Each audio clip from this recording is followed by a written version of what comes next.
As 12 camadas da personalidade foram propostas pelo Olavo de Carvalho e causaram muita polêmica. Algumas pessoas dizem que é uma teoria genial e outras pessoas dizem que é apenas uma picaretagem pseudocientífica. Eu sou estudante de psicologia e vou trazer aqui uma análise da minha visão sobre isso. Eu vou começar falando o que é essa teoria das 12 camadas, vou trazer uma rápida explicação, mas se você quiser pular essa explicação para ouvir logo minha opinião, você pode ir para o final do vídeo. Então a teoria das 12 camadas é uma ideia de que existem 12 áreas da vida e que conforme vai passando o desenvolvimento, a pessoa vai passando por essas 12 áreas da vida até atingir a maturidade. Porém, a maioria das pessoas acaba estagnando nesse processo e não atingindo o seu fim último. A ideia é que a vida tem um propósito e que a princípio o ser humano começa nas coisas mais materiais. Pensa um bebê, a única dor que ele sente é física. Mas conforme a pessoa vai crescendo, ela vai sentindo outros tipos de desejos, como o desejo por aceitação, desejo por compreender a verdade, até chegar na sua máxima evolução, que no final das contas seria espiritual. Então é um modelo de ser humano com 12 áreas da vida que a pessoa vai se desenvolvendo. O conceito é que cada camada reorganiza a vida em torno de uma nova finalidade. A transição é uma mudança radical na forma como percebemos o sofrimento. Então em cada camada você tem um desejo e, portanto, um sofrimento. Se você deseja algo,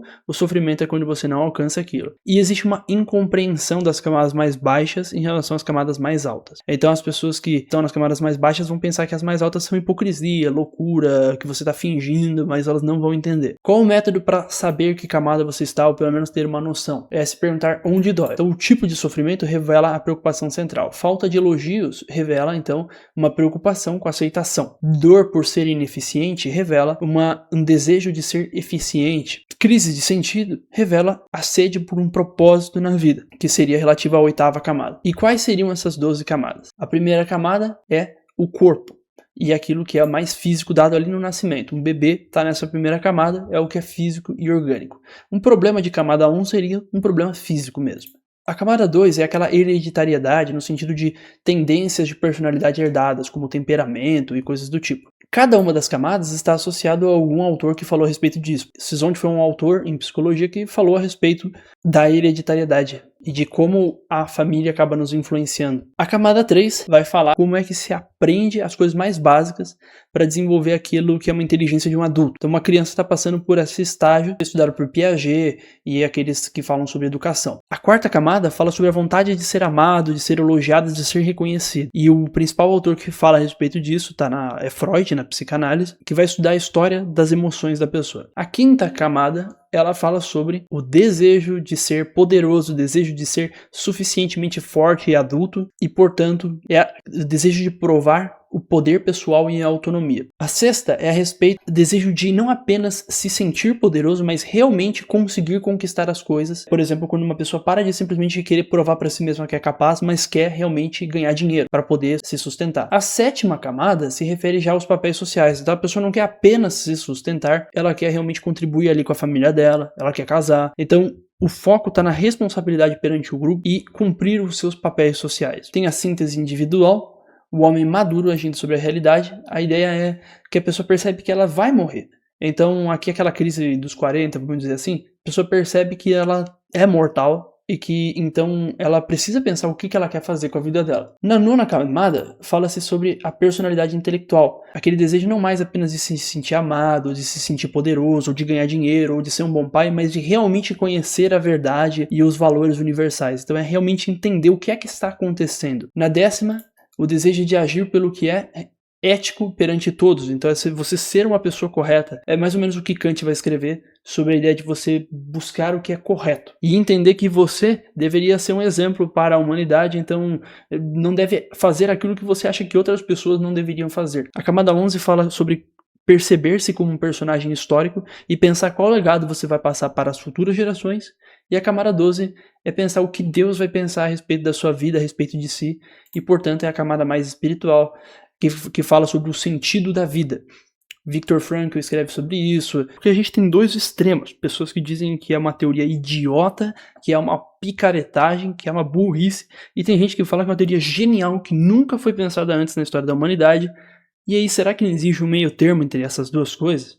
Então vamos ver quais são as críticas que existem, que vai falar que não tem base científica ou empírica para a ideia dele, que tem uma hierarquia moral rígida que diz o que se deve fazer da vida, o que seria uma forma de você controlar a vida do outro, que também vai acusar Se você não entendeu a camada é porque você está numa camada abaixo, então isso pode ser uma forma de simplesmente dizer que o grupo que segue o Olavo é mais evoluído que os demais e, portanto, é uma forma de simplesmente ignorar as críticas. E, claro, tem uma certa confusão aqui, né? Não pode se dizer uma teoria psicológica propriamente dita. Tem aí questões que são mais filosóficas ou até religiosas. Por exemplo, essa última camada parece pegar um pouco mais na religião. Agora, quais são as defesas e por que isso atrai muita gente? Muita gente entende que isso aqui é muito compatível com o que filósofos renomados como Platão e Aristóteles disseram, e realmente essa ideia de que o ser humano vai evoluindo por camadas até os níveis mais avançados e sublimes bate muito com Platão. Só tem uma diferença, né? O platonismo ele diz que você vai abandonando o material até você ir para as coisas mais sublimes, e o Olavo, ao invés de dizer que você abandona, ele diz que você vai crescendo, como se fosse uma planta. Então ele ainda reconhece que as camadas inferiores são importantes e que elas não precisam ser abandonadas.